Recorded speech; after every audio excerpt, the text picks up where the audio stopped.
quer se manifestar na minha e na tua vida. Se é algo que Deus ele adora, é se manifestar para o homem e para a mulher. É mostrar para o homem e para a mulher o Deus Todo-Poderoso que Ele é.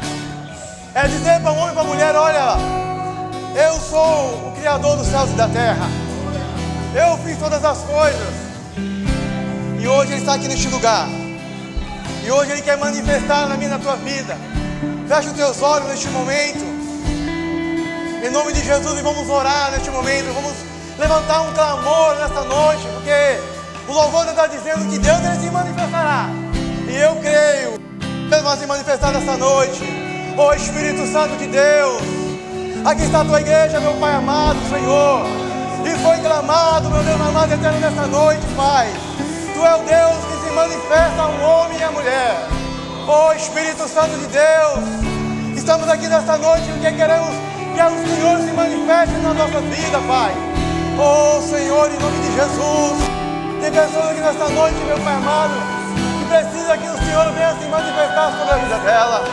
Oh Pai, tem pessoas nesta noite que precisam, Senhor, de algo especial sobre a sua vida.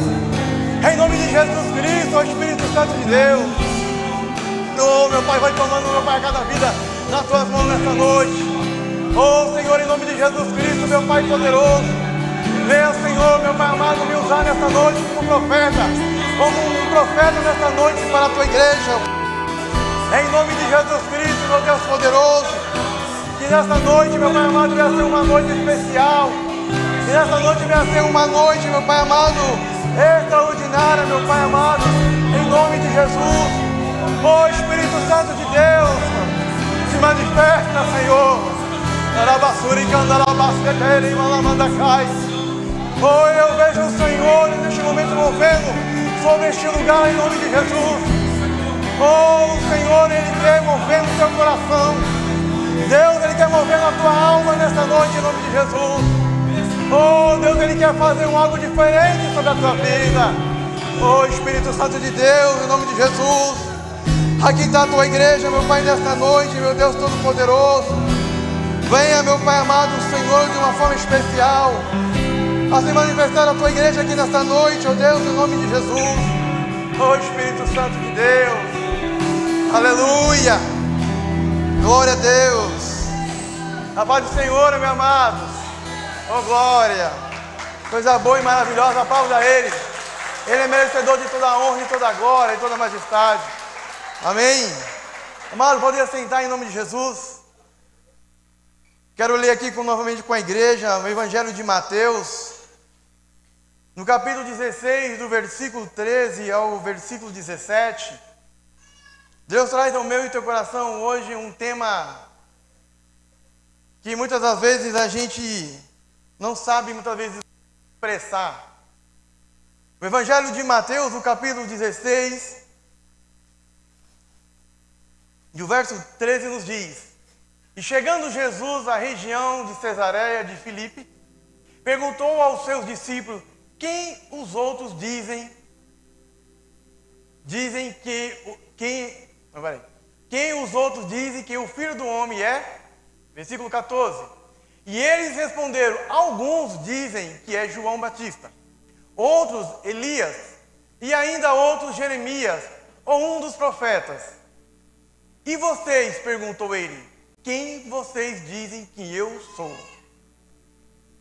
Simão Pedro respondeu: tu és Cristo, o Filho do Deus vivo. Eu vou ler mais uma vez o 17. Respondeu Jesus, 17. Respondeu-lhe Jesus: feliz é você, Simão, filho de Jonas, porque isso não foi revelado a você por carne ou sangue, mas o meu Pai que está no céu. Mas o meu Pai que está no céu. Amém, queridos? Amado Deus, hoje traz uma palavra ao meu teu coração, cujo tema nessa noite nos diz: quem é Jesus? Quem é Jesus? Essa palavra hoje nos remete no Evangelho de Mateus, quando o Senhor Jesus, Ele pega os seus discípulos e leva eles ao território gentil, na região de Cesareia, de Filipe. Estavam nessa região no norte da Palestina, a cerca de 190 quilômetros de Jerusalém. Era uma região sob forte influência de várias religiões. Possuía templo dos deuses gregos, e Herodes o Grande havia construído ali um templo em homenagem a César Augusto. Se tratando sobre essa cidade de Filipe, que era uma bela cidade localizada ao norte da Galileia, na região do Monte Hermon, aproximadamente a cidade tinha uma beleza natural memorável e ficava a um sopé do Monte Hermon. E nos diz que com grandes rochedos e tinha uma vegetação em abundância e águas que incluía as nascentes do Rio Jordão. Alguns estudiosos sugerem que Cesareia de Filipe era uma cidade Baal-Gad, que aparece no Antigo Testamento, no livro de Josué, no capítulo 11 e do versículo 17, e também no capítulo 12, do versículo 7, e no versículo 13 também, no versículo 5. Se isso estiver corretamente, então Baal era uma divindade daquela cidade nos tempos antigos, na época de Jesus. Seja como for, mais tarde os gregos começaram a adorar os deuses Pan, que naquela cidade, e por isso ela era conhecida pelo nome de Panéias. Posteriormente a cidade foi renomeada por Herodes Filipe, o Tetrarca, em honra a César. E a adição do nome Filipe seria justamente para diferenciá-la das outras Cesareias. Amado, Jesus estava numa cidade, num contexto. Agora essa cidade tinha deuses pagãos. E é interessante, se nós olharmos na época que Jesus estava com aqueles homens ali, e Jesus chega para aquele discípulo e diz: olha, quem diz ser o Filho do Homem? Quem esse povo diz ser o Filho do Homem? E os discípulos já ouvindo muitas das coisas que foram faladas a respeito de Jesus. Uns dizem que você é um profeta, que você é Jeremias, que você é Elias. E isso chama a atenção de Jesus, que Jesus automaticamente faz outra pergunta para eles: e vocês? Quem dizem que eu sou? Porque o contexto dessa cidade, há um povo que adorava a tantos deuses naquele lugar, e era uma cidade dominada por Roma. E naquele tempo, como nos dias de hoje, um lugar oprimido, porque ali Roma dominava naquele lugar. E nos diz que Jesus se preocupa em querer saber o que aquele povo achava dele. Porque onde tem um lugar onde se adora muitos deuses, fica um pouco meio complicado para querer saber quem é o verdadeiro Deus. Porque hoje as religiões têm duas coisas que, ao meu ver, afastam as pessoas totalmente do Deus verdadeiro. Uma delas é o pecado que afasta o homem de Deus. E no meu conceito, como diz Paulo, diz eu, mas não o Senhor, a religião, a pessoa religiosa, isso afasta ela totalmente de Deus. Porque no conceito dela, no entendimento dela, ela muitas vezes acha que o que ela está fazendo, aonde ela está vivendo, o local que ela está indo, ao Deus que ela está adorando, é o Deus verdadeiro.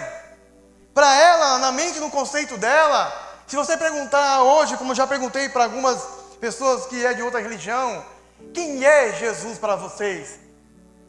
Jesus é uma força, Jesus é uma luz, Jesus é um homem. E isso faz com que as pessoas não reconheçam quem é o verdadeiro Deus. Porque havia uma preocupação naquele local com as pessoas que habitavam naquele lugar. Porque a fama de Jesus já estava se espalhando. E quando eles falam, compara Jesus com pessoas que já não estavam mais ali, Elias já não estava mais, Jeremias já não estava mais, João Batista também já não estava mais. É a comparação daquilo que foi pregado lá atrás e aquilo que Jesus Cristo pregava, que era o arrependimento, aquilo que Jesus falava, as curas que Jesus realizava naquele lugar. E isso fazia com as pessoas ficavam meio dispersas, querendo saber o que está acontecendo. Quem dizem os homens que eu sou? Milênios continua em discussão, oferecendo várias imagens de Jesus. Essas imagens nos dizem que ele é um milagreiro, um rei triunfante, um sacerdote, um psicólogo, um monge, um economista, um revolucionário, e etc. Então muitos intitulam Jesus como alguma coisa, compara Jesus com alguma coisa. Ele é uma força que vem da natureza. Ele é uma luz que resplandece e depois vai embora. Quem é Jesus? Pois a essência da pessoa humana de Jesus, com sua proposta de vida, é fundamental para viver a fé cristã. Eu vou ler mais uma vez. Pois a essência da pessoa humana de Jesus, com a sua proposta de vida, é fundamental para viver a fé cristã. A pessoa de Jesus Cristo traz para mim e para a tua vida uma mudança de vida e uma fé cristã que nos leva a um patamar, a um lugar que nós nunca imaginamos. Tem pessoas aqui que relatou isso. Eu tive uma experiência agora no meu serviço de uma criancinha que perguntava para ela: oi, tá tudo bem com você? Ela falou: tá não. O que foi? Dor de cabeça. E eu fiquei olhando, já ligado, falei: Senhor, como é que faz? E ela veio para o meu lado, eu falei para ela: tá tudo bem com você? Ela falou: não. Falei: o que você tem? Dor de cabeça. Falei: vamos orar. Como é uma criança, eu usei a linguagem para uma criança. Vamos orar com o Papai do Céu? Ela falou assim: vamos. Falei: fecha os seus olhos. E ali eu dobrei o joelho, coloquei a mão na cabeça dela, fiquei orando. De repente um fogo muito forte me pegou naquele lugar. E foi me dominando. E eu orando. Quando eu acabei de orar, eu falei para ela: e a dor de cabeça? Ela falou: não estou sentindo mais. A diferença desse Deus que vou falar aqui para vocês hoje, este Jesus, é a diferença que muitas religiões, eu poderia falar aqui de muitas religiões, mas hoje não é o meu intuito de falar sobre religião. O meu intuito é mostrar tanto para você que está em tantas religiões, para você que está frequentando tantos lugares. Eu venho de uma família que, para nós, onde nós andávamos, era maravilhoso, estava tudo perfeito, mas sempre tem alguma coisa que não bate, sempre tem alguma coisa que não se encaixa. Quando você se molda a uma religião, sempre tem alguma coisa naquele lugar que não é o que está escrito aqui na Bíblia.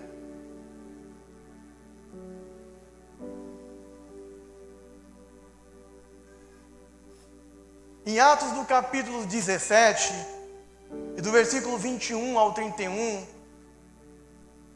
a mídia vai colocar aqui para nós, eu vou estar lendo com os irmãos, falar a respeito de Paulo.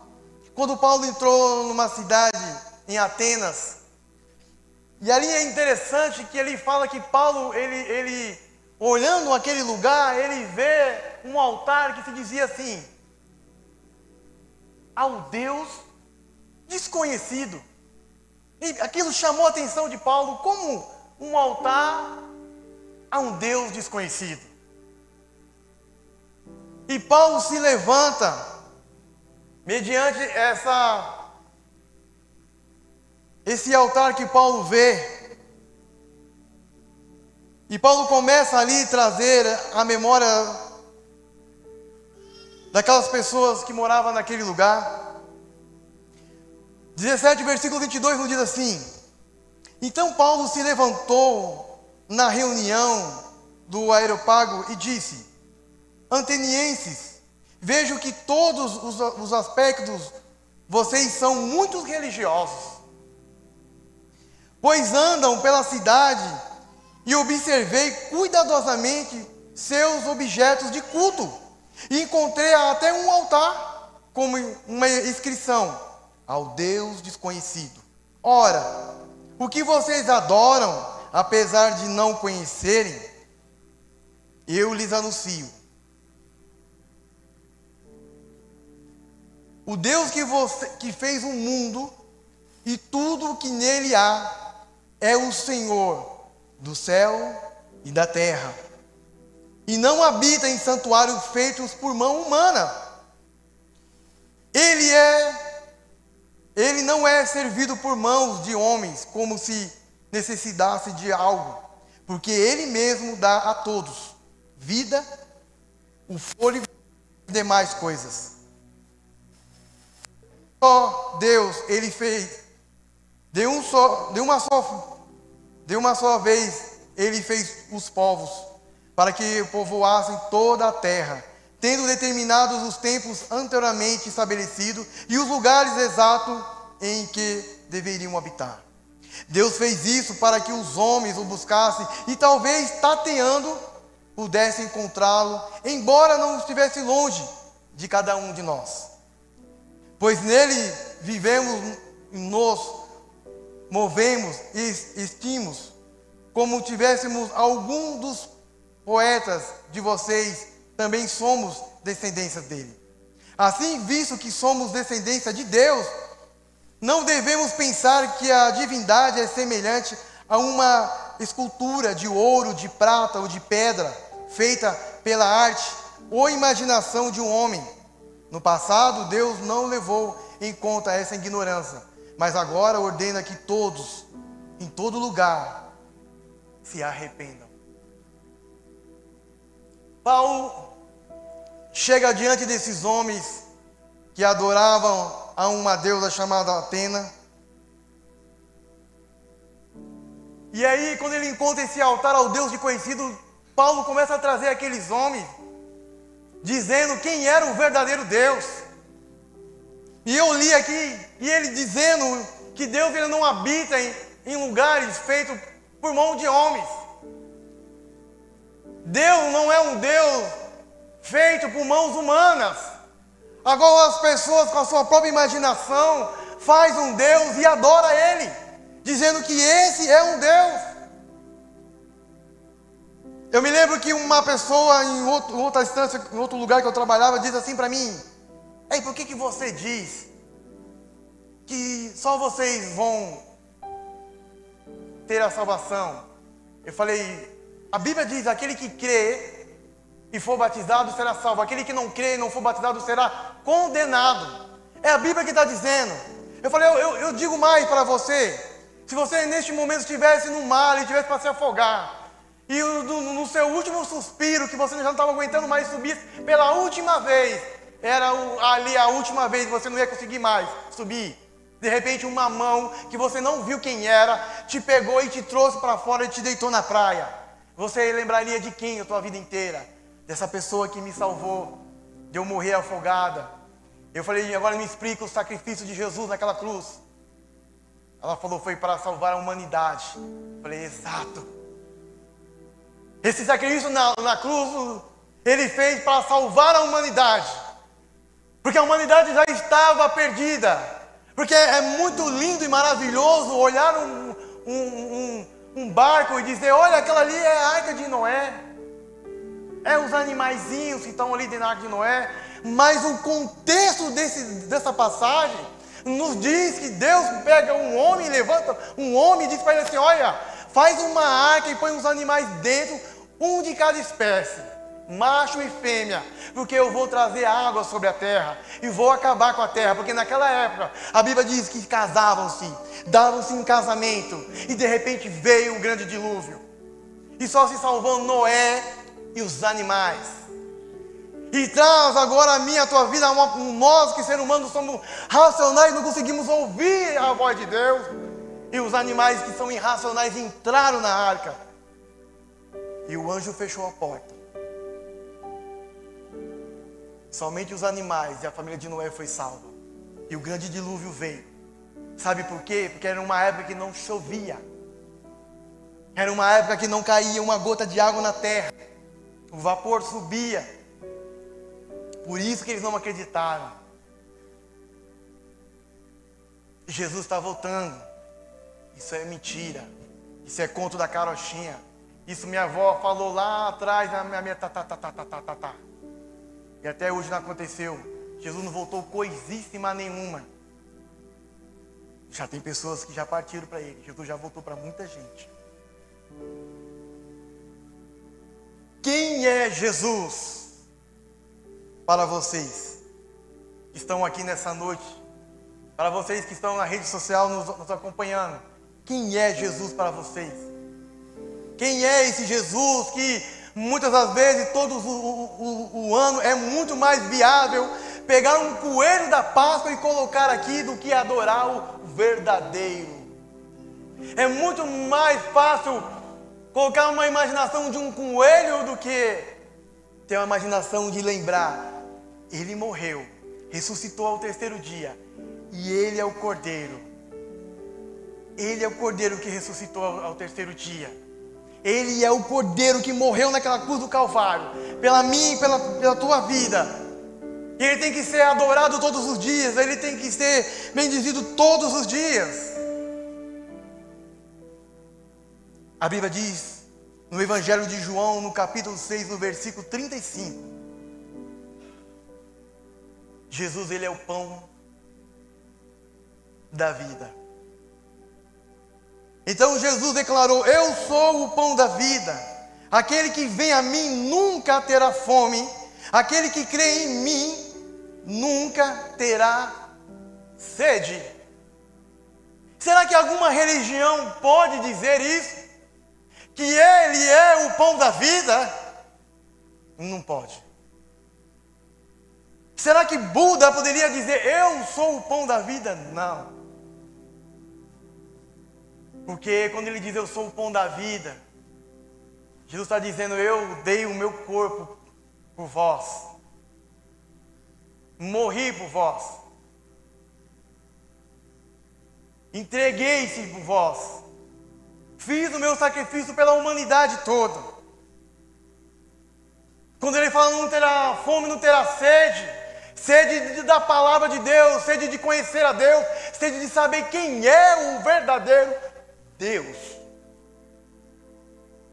que muitas religiões não falam, que muitas religiões não dizem, porque eles não têm como dizer, porque eles não são o pão da vida.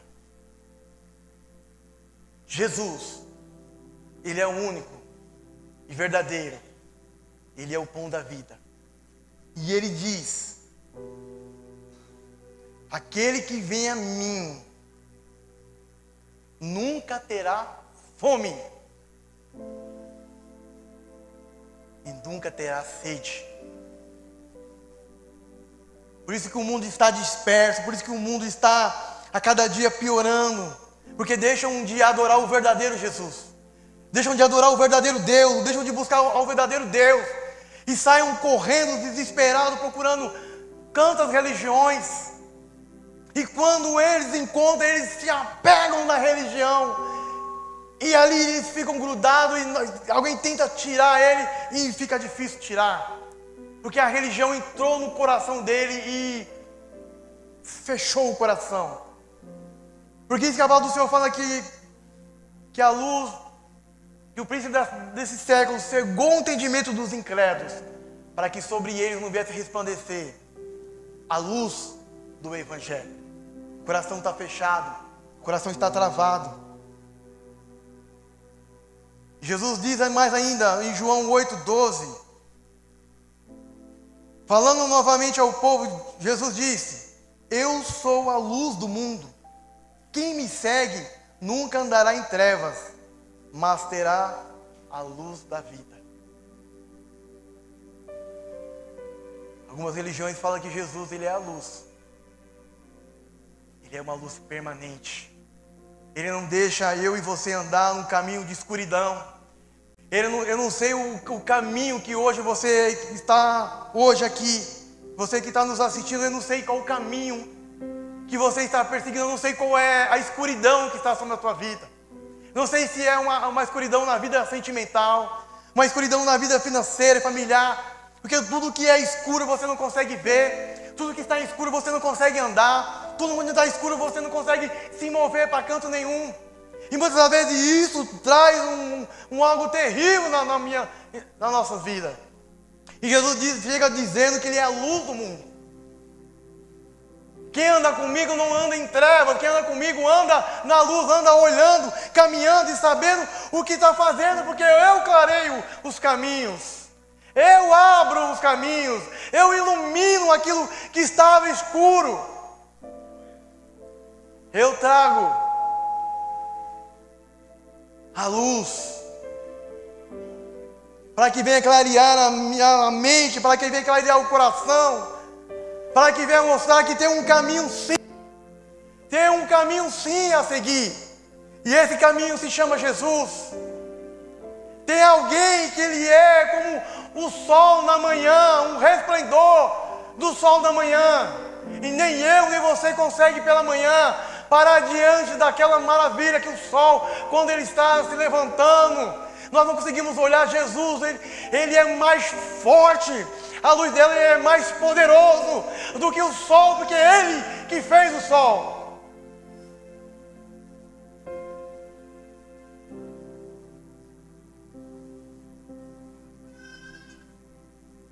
Eu já ouvi dizer que há muitos caminhos que levam a Deus.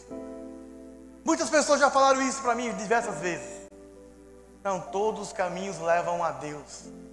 Eu falei, eu sinto muito te dizer, não leva a Deus todos os caminhos. João capítulo 14, versículo 6, Jesus disse: eu sou o caminho, eu sou a verdade e a vida. Ninguém vem ao Pai a não ser por mim. Ele está dizendo: ei, eu sou a porta para entrar no céu. Eu sou o caminho que você tem que trilhar. E esse caminho sou eu que coloco diante de você. Não existe outros caminhos para você seguir. Não existe outros caminhos. Jesus, Ele é o caminho, Ele é a verdade, Ele é a vida. E para ter o meu nome e o teu nome escrito no livro da vida que está lá no céu, é necessário que se entregue a Ele e reconheça Ele como um suficiente Salvador da sua vida. E trilhe este caminho que Jesus vai colocar para mim e você andar. Ah, mas será que eu vou aguentar? Será que eu vou conseguir? Eu estou vendo tantas escuridão na minha vida. Ele já falou que Ele é a luz. Ah, mas eu estou com uma fome e uma sede. Ele já falou: eu sou o pão. Mas eu não vou conseguir. Quando Jesus fala, eu sou o caminho, Ele está dizendo: olha, venha, ande comigo, caminhe comigo, que eu vou levar você em lugares que você nem imagina, que eu vou trazendo na tua alma, na tua vida, uma paz que o mundo não tenta encontrar a paz. Porque quando Ele fala: deixo minha paz, a minha paz eu vos dou, não dou como o mundo dá. Quando Jesus fala isso, Ele está dizendo: a minha paz é diferente do mundo. A minha paz é totalmente inversa do que muitos falam. Porque essa paz que o mundo oferece, essa paz que as religiões oferecem, é uma paz momentânea, é uma paz de aparência, é uma paz que dura um dia, 2 dias e desaparece. Mas quando Ele fala: a minha paz que eu vos dou não é igual à do mundo, é uma paz eterna, é uma paz perfeita, é uma paz que um homem no meio de uma tempestade, desesperado num barco, E Jesus dormindo, e ele levanta, sendo acordado, chacoalhado, ele levanta, todo mundo apavorado, no desespero. E ele manda o vento parar. Ele manda o mar se calar. E todo mundo fica tranquilo e fica em paz. Ele encontra uma mulher com seu filho trazendo para sepultá-lo. A Bíblia nos diz que a viúva de Naim, ela já estava desesperada, já não tinha mais paz naquela mulher. Porque quando alguém perde um ente querido, já não tem mais paz. A paz acaba, porque só entra a tristeza. E quando Jesus chega, ele fala: mulher, não chores. Jesus toca naquele esquife. E o menino se levanta e senta. E ele entrega o menino para a mãe. Aquela paz volta novamente a reinar no coração daquela mulher. E como se dizer, uma mulher do fluxo de sangue, atribulada, uma mulher que tinha condições financeiras, acabou com todo o dinheiro que ela tinha. Já não tinha mais paz aquela mulher. Mas um dia ela ouviu falar de Jesus. Não, quem sabe como esses aqui, dizendo que ele era Elias, que ele era Jeremias, que ele era alguma coisa. Mas essa mulher ouviu falar de Jesus, porque o coração dela já estava atribulado tanto tempo com aquele fluxo de sangue, que não tinha quem curasse.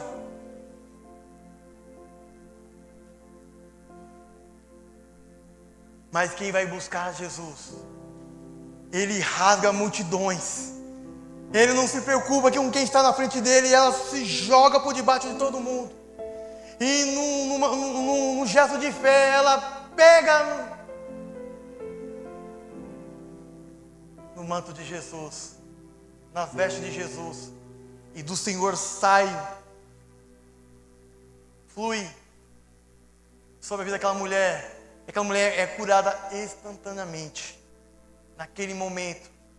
Aquilo, coração que é atribulado, entrou uma paz naquela mulher. Porque hoje as famílias estão se acabando, se destruindo, apavoradas, porque, olha, um filho está nas drogas, um filho virou agora andarilho na rua. O filho agora estava em casa, agora virou andarilho na rua, usando drogas, já não tem mais paz naquela casa. A paz se acabou. Mas existe um Jesus, existe um Deus, que Ele pode mudar todas as coisas. Eu me lembro uma certa vez que um rapaz disse assim para mim, que até hoje nós temos uma grande amizade, e eu já há muito tempo no Evangelho, ele falou assim para mim: fala para mim quem é Jesus. O Rei dos Reis. Não, estou perguntando quem é Jesus. O Senhor dos Senhores. Não, estou perguntando quem é Jesus. O Senhor da Glória. Estou perguntando quem é Jesus.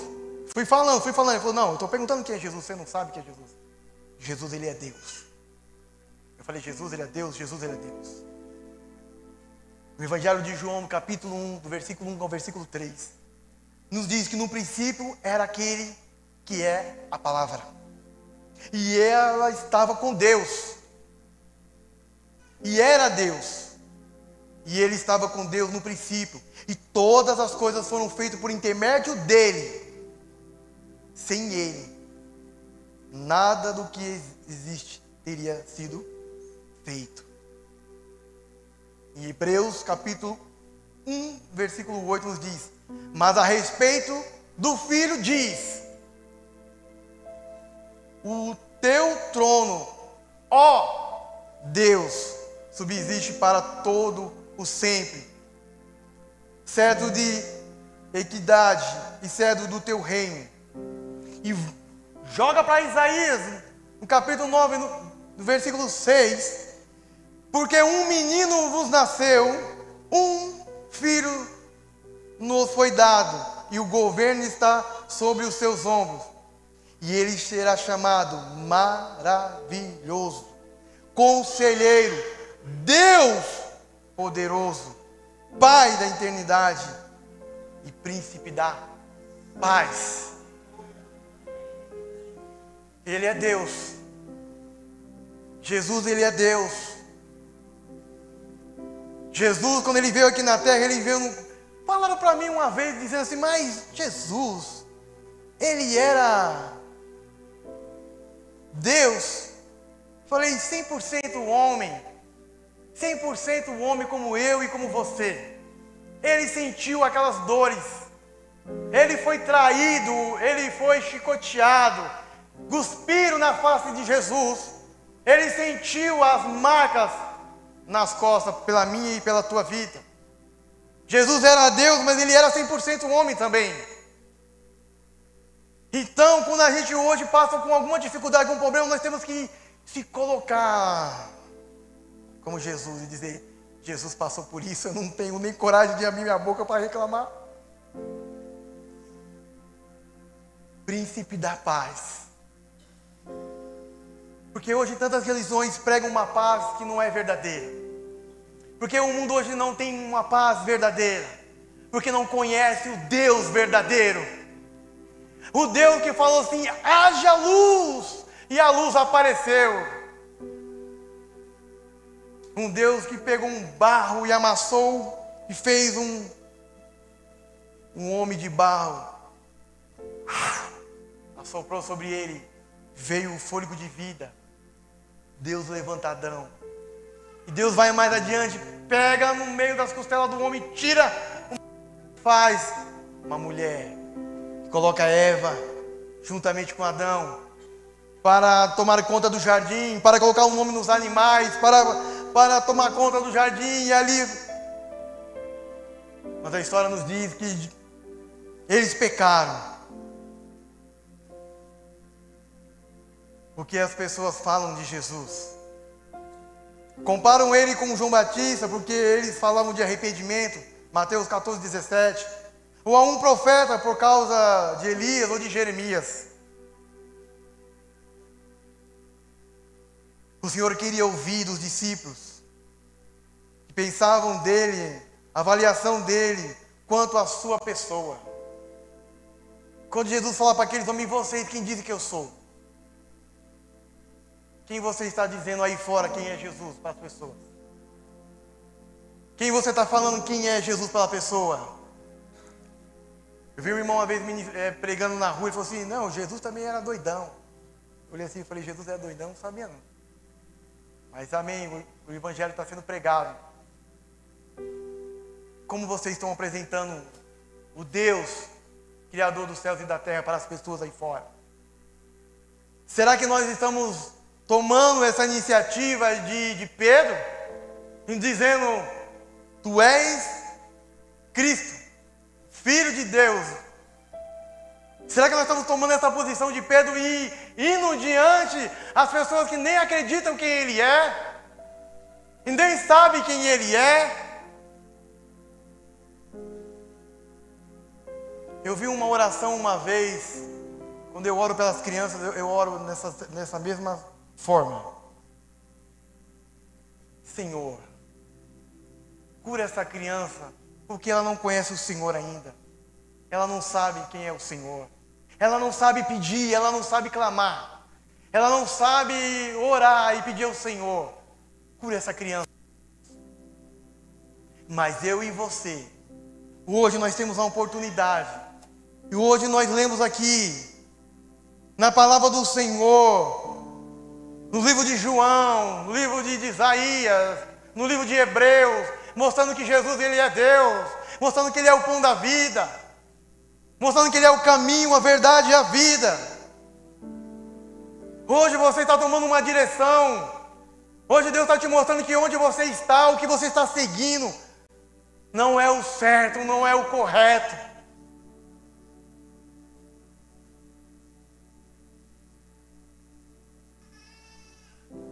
Jesus quer que cada um afirme como Pedro afirmou, tu és Cristo, Filho de Deus. Em primeiro lugar, Jesus pediu explicitamente essa confissão.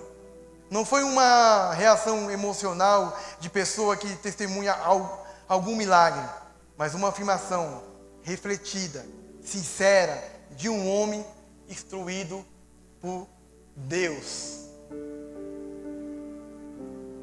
Quando Deus habita na minha e na tua vida, nós nos tornamos um instrumento de Deus.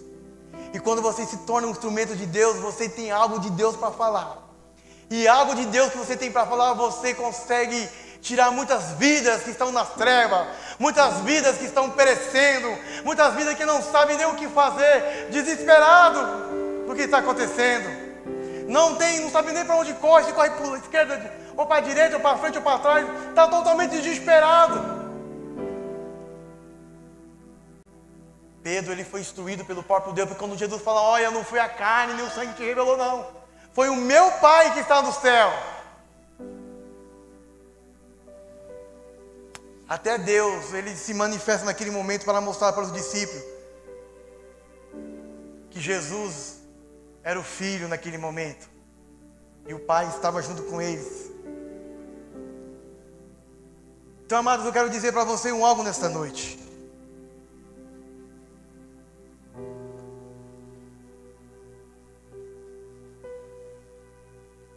Que enquanto você ficar sentado num trono chamado religião, ser um religioso, você vai ficar muito tempo da tua vida sem conhecer o verdadeiro Deus. Você vai ficar muito tempo da sua vida sem conhecer, sem saber, até sabe. Mas daquele Jesus que morreu naquela cruz do Calvário lá. Porque quando lançaram aquele filme do Mel Gibson, eu estava lá no cinema assistindo. E quando eu saio para fora para observar a multidão, e sabe o que muitos falavam? Que Deus é esse que pega o teu filho e faz isso com o filho dele. Que Deus é esse? Deus carrasco, que pegou o filho dele e fez passar tudo isso aí. Eu não quero saber de um Deus desse, não. Mas as pessoas não entenderam o propósito da cruz. As pessoas não entenderam o propósito da cruz do Calvário. Jesus, ele foi lá para um propósito, ele veio aqui para um propósito. De salvar a humanidade, tirar a humanidade das trevas. Porque Jesus falou assim, eu vou para o Pai e vou vos preparar lugar. Para onde eu vou, nós também vamos estar. E quando ele fala que vai preparar lugar, ele está dizendo, eu estou lá e estou preparando tudo. Às vezes a pessoa fala, eu queria ser rico. Eu falei, não, eu sou um milionário. Como que você é milionário? Você trabalha aqui? Eu falei, aonde eu vou morar, a rua é de ouro, de cristal. Será que tem alguém mais rico aqui na terra, que tem uma casa igual a essa que eu vou ter lá no céu? Nem Bill Gates, nem os mais poderosos aqui da terra, os mais ricos do mundo. Se eles não aceitar Jesus, eles não vão ter essa mansão celestial. E hoje eu quero convidar você a fazer parte dessa mansão celestial. Hoje eu quero trazer a você algo que Deus, Ele quer fazer na tua vida. Às vezes o ser humano, eu acho muitas vezes o ser humano engraçado.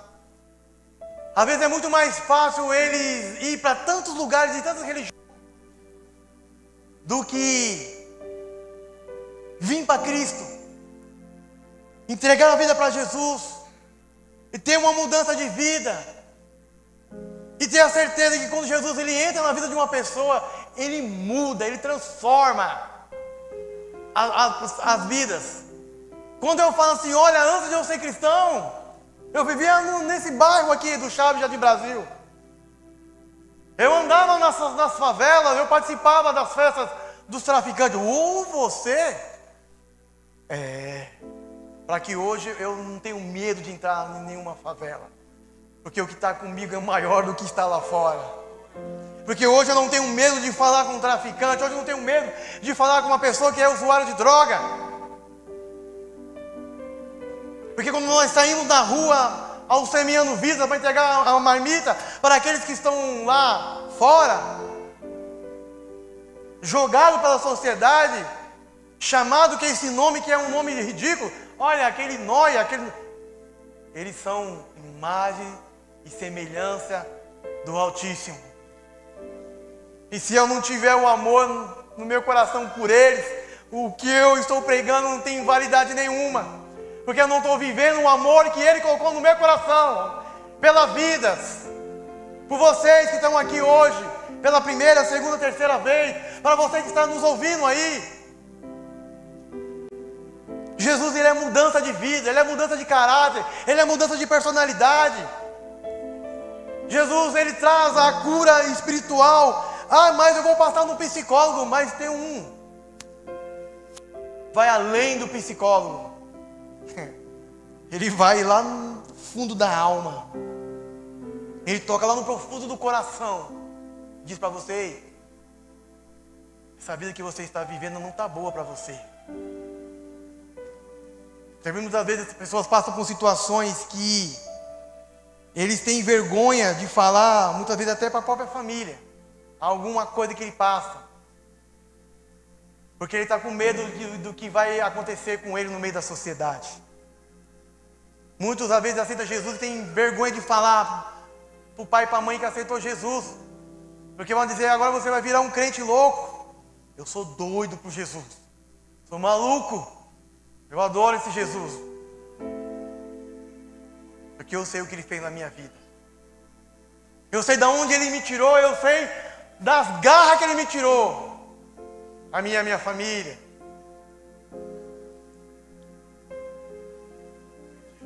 Eu quero encerrar essa ministração. Eu quero convidar você a vir aqui neste altar. Você que precisa de uma mudança. Você que estava em dúvida na tua vida. Que quem sabe você pensava: olha, minha vida não vai dar, está dando certo, não acontece nada. Quem é esse Jesus realmente que estão falando? Será que Ele é o que todo mundo fala? Eu quero ler para você um versículo aqui neste altar, para finalizar essa mensagem de hoje. Esse versículo eu quero falar aqui para você neste altar. Você hoje que está nos assistindo, e você hoje quer entregar a tua vida para Jesus, esse é o momento. Você que está aqui no templo hoje, que veio pela primeira vez, segunda vez e não aceitou Jesus ainda, e hoje quer sair de onde você estava, que você achava que estava tudo certo, que você fazia, porque a minha família frequentava aquela religião, porque a minha família toda foi daquela religião, e hoje você está com o Deus verdadeiro. Hoje você está conhecendo o Senhor Todo-Poderoso, o Jesus que Ele é Deus. Quem hoje quer entregar a sua vida para Jesus, levanta as mãos e vem aqui neste altar, eu quero orar por você.